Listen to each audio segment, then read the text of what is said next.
This asynchronous lecture is going to cover the Catholic Reformation from 1545 until 1563. So this, like the Protestant Reformation, lasted over a period of time. It just wasn't some singular event in history. And so the Council of Trent is often the catalyst, or considered the catalyst for the Catholic Reformation, also known as the Counter Reformation. This is the Catholic reaction to Protestantism. It's the Catholic reaction to the Protestant Reformation. And so through this, they are going to address some reforms within the Catholic Church.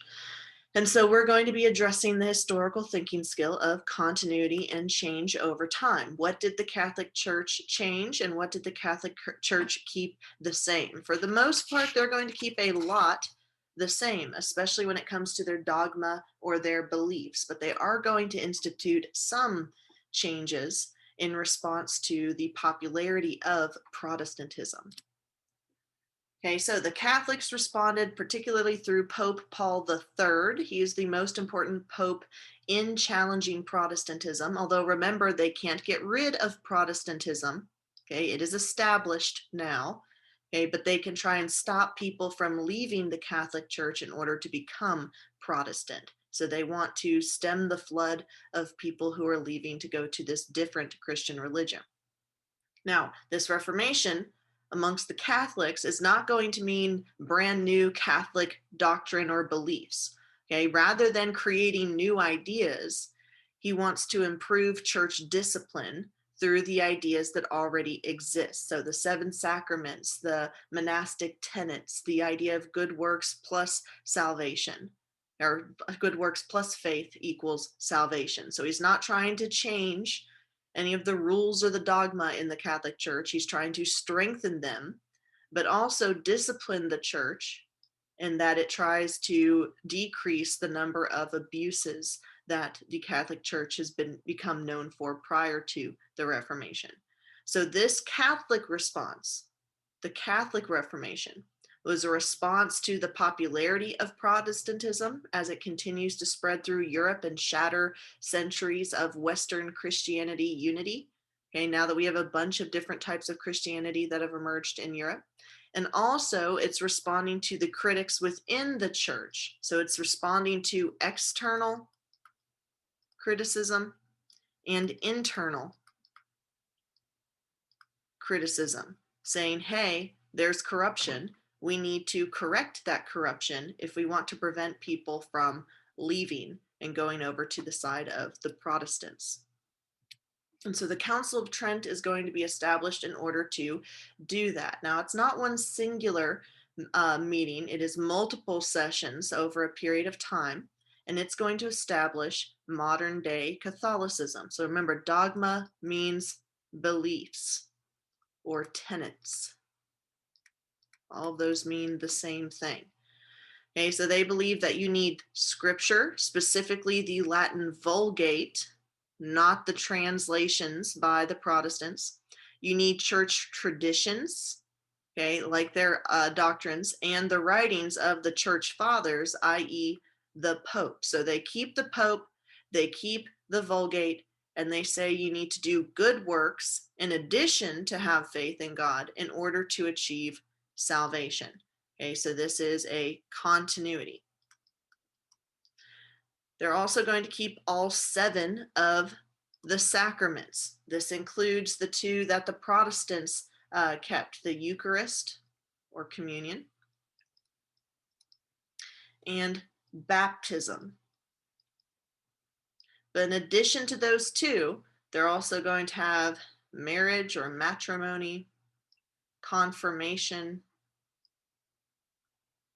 confession. So you can't just go to God directly, you have to go to the church. Last rites, holy orders. So becoming a monk, 1, 2, 3, 4, 5, 6, 7. That's all 7 of them. Also, specifically, the idea of what type of communion they believed in. They believed in transubstantiation, which means that the bread and the wine becomes the literal body and blood of Christ, whereas the Protestants believed in consubstantiation, saying that it didn't become the literal body and blood, but rather Jesus was there in spirit. They're also going to keep monasticism, monks and nuns. They're going to keep the oaths of celibacy or chastity and oaths of poverty and obedience made by members of the clergy. So the Pope can't have baby mamas. And purgatory is going to continue to be a thing. So yet another continuity. Okay, what about changes? They do institute some changes, most notably in church reforms. They're going to keep indulgences, but they're going to try to reduce the abuses in the sale of indulgences. That's what curtailed means, to decrease. They're going to decrease simony, the sale of church offices. They're going to establish seminaries or schools to train members of the clergy so that they decrease the amount of clerical ignorance, so that the priests can read Latin in order to read the Bible, in order to lead their congregation. But the Catholic Church is also going to respond to the popularity of Protestantism, and they're not going to take kindly to it. They approve something called the Index, which is a list, the Index of Prohibited Books. So if you're a Catholic, these are books that you are not allowed to have or read. Any book that supports Protestantism or criticizes the Catholic Church, like Erasmus's In Praise of Folly, are going to be banned from Catholic countries. So Catholic countries like Spain, France, the city-states of Italy, okay, they're going to have this list of forbidden books that you are not allowed to have. If you have any of these books, you could be punished severely for heresy, which is where we get the Spanish Inquisition. This is a group of clergy members who go around enforcing Catholicism and trying to see if anyone is breaking these laws against these prohibited books. And they engage in torture and other methods in order to figure out whether or not someone is committing heresy. And then they use torture or death in order to punish that heresy. So heresy is going to be wiped out, mostly in Spain and Italy. They're going to be very, very strongly Catholic. In addition to the Index of Forbidden Books or Prohibited Books, you get the establishment of a new Catholic order, okay, the Jesuits. They are Catholic, okay? If you ever get a question saying, what did the Jesuits believe in? Were they Protestant? Were they Catholic? Were they Eastern Orthodox? They were definitely 100% Catholic, like the most Catholic you could possibly be. They were known as the Society of Jesus, or Jesuits. And this was a Catholic branch started by Ignatius Loyola, who had been a former military leader. And so he's going to organize this order, the Jesuits, in a military fashion. Here he is going to the Pope, asking him to bless this order so that he can go and stamp out heresy in the Catholic nations. And so they're going to be very violent. They're going to be a part of the Spanish Inquisition, using torture in order to extract confessions and to find more people who have these prohibited books or other heretical beliefs. And they have three goals in this order. Goal number one, reform the church through education. Jesuit schools are going to be renowned for the high levels of education that they have. Okay, so these are super good schools throughout Europe.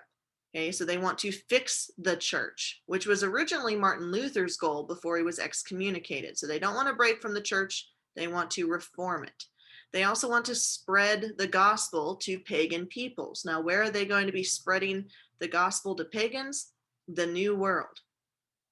Remember, this is still a proselytizing religion, and they are still in the midst of old imperialism. They're still in the midst of the Columbian Exchange during this time period. And so many Jesuits are going to go over to the New World to force conversions of the Native Americans. They also want to fight Protestantism. That's where we get the militant side of the Jesuits. Okay, remember, Protestantism is heresy. It's just as bad as paganism because it leads people to hell. And so they're going to take this goal to fight Protestantism quite literally. It's not metaphorical. We are literally throwing hands. And his book, where he gives this guidebook of how to be a good Jesuit, is called Spiritual Exercises. So if you see an excerpt for like a DBQ or an SAQ where it says Spiritual Exercises, a book by Ignatius Loyola, then you know he's about to lay out some super Catholic rules, okay, for enforcing Catholicism. And that could include violence and torture as a method of enforcing Catholicism. So the Spanish and Roman Inquisitions are going to be established by the Catholic Church for the purpose of enforcing these new reforms, including their laws against certain prohibited books that are critical of the Catholic Church. And so the index of prohibited books is going to be strongly enforced in the Papal States, which we know that the center of the Catholic Church is in Rome. So this is talking about the Papal States in Italy. And also, Spain is going to be super, super Catholic under the Habsburgs. And so they are going to form their own Inquisition as well to root out heresy and to find any Jews, Muslims, or Protestants within their borders. Okay, so as a result of this, cause and effect, heresy was effectively ended in the Papal States. Now, that doesn't mean all of Italy. This just means the states of Italy that contained, all right, the power of the papacy. Because remember, Italy doesn't become its own country until 1870. It's very decentralized, just like the Holy Roman Empire, which becomes Germany. Okay, but some of the benefits of the formation of the Jesuits is that they are going to form the finest schools in all of Europe. So you're going to continue to see that church control of education.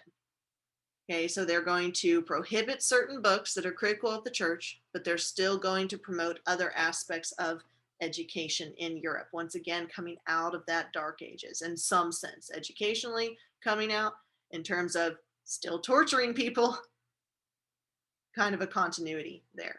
So in this particular device, you see a heretic or a suspected heretic tied onto this wheel, and this wheel is going to be turned over a steaming fire. And so you're scalded quite thoroughly as your body is passed over that steam. And so this is how they extracted confessions saying, how did you get this book? Who else is a Protestant?